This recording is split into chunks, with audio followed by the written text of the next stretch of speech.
Yeah, so hitting the ground with our feet running, people, look. So the new alternator, as you can see down in there, extremely awkward to get in there. I've had to take off this pulley here, and you actually have to go underneath the car, don't you? Oh my goodness, what a job. So yeah, the Renault's been off the road for a few days waiting for a new alternator, and the new one just arrived because they originally sent up the small one. And what we're going to have to do, David's helping out, is we're going to get the alternator back into position there and put all these pulleys back on and the belts and stuff like that, all these hoses back on, and hopefully they have sent the correct alternator this time and this car will start. So it's in, and look how tight it is in there. It is so tight, and getting these belts back on will be a bit of fun, I think, as well. Here he goes, guys. So I'm just covering David, and you just go opposites with wheel nuts. Hiya! Opposites with wheel nuts. We're just going to try and get this bolt from the bottom instead, hopefully. Yeah, Davs is just popping the top pulley on now, and Davs is now experiencing the pain of working on a Renault engine, as it were. Very good engine though, guys. Yeah, so just remembering now, David's this top pulley needs to go on with a spanner, and I forgot about that. We've now got the 8mm spanner on it. Oh yeah, so ripped my hand, look. But what can you do? What can you do? Look at that. And that's just put my hand down the side, just trying to get bolts and nuts in. Goodness me. Now what we also have is parts coming in now, look. So this is a ball joint that needs changed for the MOT, but that's absolutely fine. And we should have the wheel bearing in as well. So young Davs knows a lot of these things already, don't you, son? But it's just, you know, even I've got to get my head back into the mechanics of things. But to save the pennies, as it were, we are doing our own MOT preparation, aren't we? Yeah, so I don't mind passing the torch to a pro, you know, just to get the belt back on and tension properly, just to make absolutely sure. But we'll do the rest, eh, my boy? Whoa! Dav's just put on the live, guys, look, which is just there, and that connects back to the battery. Right, so young Dav's is on battery now, guys. Just nipped up, not like rock tight. There he goes. Not too tight, just nip it up, that's it. Right, so this hose here, son, there should be, I'll let you do it, there's a big hole right there, like. Big hole right there, and that's where that tube needs to go into. Can you see it? Ah, you have to use a bit of muscle. That's it. Down it goes. Got it. Just nip it tight, nothing major. So a job well done for Davs, people. So hose is back on there, batteries all connected back up again. The live going to the alternators on again. But yeah, guys, I mean, a lot of things with cars are fairly straightforward. I mean, this is just your engine, and generally I wouldn't get too involved in the internals of it. But the stuff you kind of tend to have to deal more with is electrics. Obviously, with a lot older cars, you're changing alternators and starter motors down there as well. So again, the engine, gearbox, you know when I'm changing gear? Gearbox is planted on the side. If it's a V8, V8s tend to be that way, with the gearbox at the back. But with this car, it's here. And a lot of the principles with engines just remain the same. So for example, if we do start here, that's power steering pump. Then you've got your alternator. There's the water pump as well, and an oil pump. And they all run off of this, you see. So the alternator just keeps your battery charged all the time, which is absolutely great. But obviously, guys, some of the bigger things is coolant. Look, and that one's quite low. And the coolant goes around the engine, inside jackets, to keep it, it's not to keep it cool, it's to keep it at a proper temperature. So the air goes through the front, son, and hits the radiator where all the water is, like that, and cools it down. And then the water's circulated around the engine to keep it nice and cool. It also needs oil, which is down in a sump. You remember the sump we did? Yeah. And down in the sump, that oil's got to be circulated throughout the engine as well, again at certain temperatures.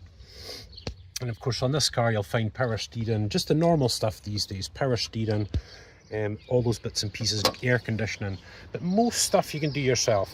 But the best thing I could advise anyone to do, son, anyone, when something goes wrong in the car, go to the 40p or 40 cent issue. which might just be a fuse. 40 pence instead of changing out one of these, which is £170. But it tends to be just fuses and relays and little things like that. So Davs is wanting to go Formula 1, guys. Look, still going to have to get under there. But we'll take it back off again. But Davs wants to go for putting it on. There we go. He's going Formula 1, people. Yeah, so once you've got one on, the rest should be okay. And you tend to put it back on opposites. Oh yeah, Formula 1. 1. 2. 3. 4. 5. That's it. You got it. And normally guys use rubber gloves these days, don't they, son? But that was just a wee joke. That was just a little joke.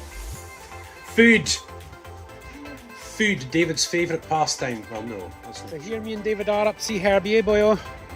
It is very hot, but of course still got to wear the leathers and whatnot, eh? But we're okay. Yeah, he's over there. Still hasn't seen us yet. Just a wee brush. Hey, Herbie boy, just a wee brush. I wonder how many litres he drinks at a time. I wonder if it's like a 2-litre bottle of soda, you know? Probably. When you think about it, look at the size of it. And one of David's hidey holes, that is campy number 3, son. That is Fort Scott's, people. He built that last summer, I think, wasn't it? Yeah, Herbie won't admit it, eh, Herbie boy? You're following us around, aren't you, darling? Yeah. Alternator connecting up to the battery. Yeah, watch. Alternator, and the bike is in here. It's called a starter. And these are the 2 wires that are heading up to the starter solenoid. And it goes through the starter solenoid before it comes to here. You've got it. Now, where's the rubber case? There's a rubber case, isn't there? Right, so Dav's just getting the wheel on and we'll get the jacks off. Do I need rock solid types? Yeah, I'll nip them at the end, don't worry. So Dav's just going to pop it all in.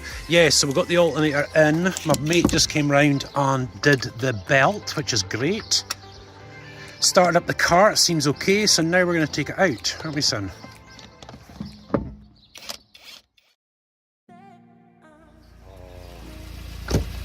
Had to get some footage of this, guys. Look, so it was 1, 2, 3 are down. Look. Well, the window just smashed in the car, you guys. Shattered when I was trying to get out. It just absolutely shattered. And it spooked the horses as It well. spooked the horses as well. My goodness me, people, what is going on with us just now? I don't normally see these guys. Hello, darling. Hello. Yeah. They've had a day of the shave as well, look. You got a wee shave when it's hot, darling. Is that good, Ems? Yeah. That big girl. Here he comes again, look, here he goes. Yeah, I've got the car in the field just to get this ball joint done. We'll see him, look, here he comes. Oh, yeah, big boy. Was it 19 mil, isn't it? Yeah. Jim Dobbs is going to do his thing now. We're going to change the ball joint. There you go, that's it. That's it, so just stop. Aye, so just get them loose, each one of them loose. Yeah, so what you do is you leave the wheel on the ground at the minute just to get the nuts off. And then go the easy way with the impact driver. There we go. So see when you're jacking up a car, guys, you've got to jack it up on a strong point. If you just do it underneath, like on the floor, all the jack's going to do is go through the floor. So most cars will have this on their sill, a very solid bit, as you'll see right there. And that's where we're going to jack it up at. Here we go. That's it. Yeah, so easy leverage on the bottom 3. It's the top one, you see, that's just up under that drive shaft there. And we'll let Davs get in there with the impact driver. Now this should help. This should help. Right, so the young man is in there, people. Yes, the top bolt of the ball joint, there's just absolutely no way. Is there, son? There's no way we're getting that off without air tools. I can't even get the caliper off with the pry bar. I just can't get it. That's okay. Whatever we can't do, they'll do. Yeah, so no joy. No joy, but we have put it all back together again, which isn't a bad thing. Just being careful. I know, look, there he goes, look. You come and spend some time with us, aren't you, boy? Yeah. Yeah, so beat us, guys. Actually, that one beat us. That one beat us. But as you can see by our spanner over there, look, there's no way we're getting that off. No way. So we're out, look. Emily can't resist him, like. Can't resist him. Got to go and see him before he goes. He just, you know, if he really wants a bit of company, he always follows us. Been here for 3 hours though. Now we're still waiting for some power for the generator up at the field, so I've had to take the car actually back here to the house.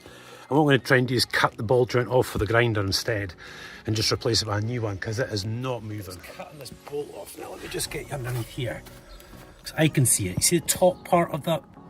You'll see it just there. Now that is not coming off. You would have seen the other parts of the video. I mean, we basically bent a spanner trying to get that off. So I'm just going to get the grinder up into there. We're just going to grind through the bolt, the nut on the stem of the bolt, and that will then drop out. And of course now we'll have a new bit going on here. That'll be fine. Yeah, so look, I just had to cut it off. Sorry I couldn't film that bit, but it's a bit awkward. But yeah, just could not get it. Look how thick that is. That's hardened steel. But that nut just would not come off. Absolutely impossible. Yeah, so hopefully you'll see now, guys. Like, I've just flattened off that, you know, where we were cutting. 2-man job, the boys on it, people, look. So we're just jacking the sip and then we'll push the wishbone down the way, don't we? See if it lines I just want to be really discreet, guys, you know, just in case. But yeah, it's like a fire engine, ambulances, police cars. It's quite a... There we go, got a second appliance coming in now, haven't we, son? Just have to watch. They look to be okay. I think everybody seems to be okay. The lady from that car over there, she's in the back of the ambulance now. And there's an Audi TT, I think it is, sitting there, but everybody seems to be okay. No, that appliance is heading back. Look, it's going way back. No, we're looking okay. It doesn't seem like they're running about big style or anything like that. It's not something hugely serious, but oh yeah, the side of that, the Peugeot's ripped right down the side. Wow. Yeah, I just want to stay back, guys, just to give them their privacy. But yeah, the lady looks like she's out of the Audi TT and she's standing fine. And I think it was an older lady just went into the ambulance and they all seem to be okay. She kind of walked to the ambulance, so I think we're okay. That's good, that's really good news.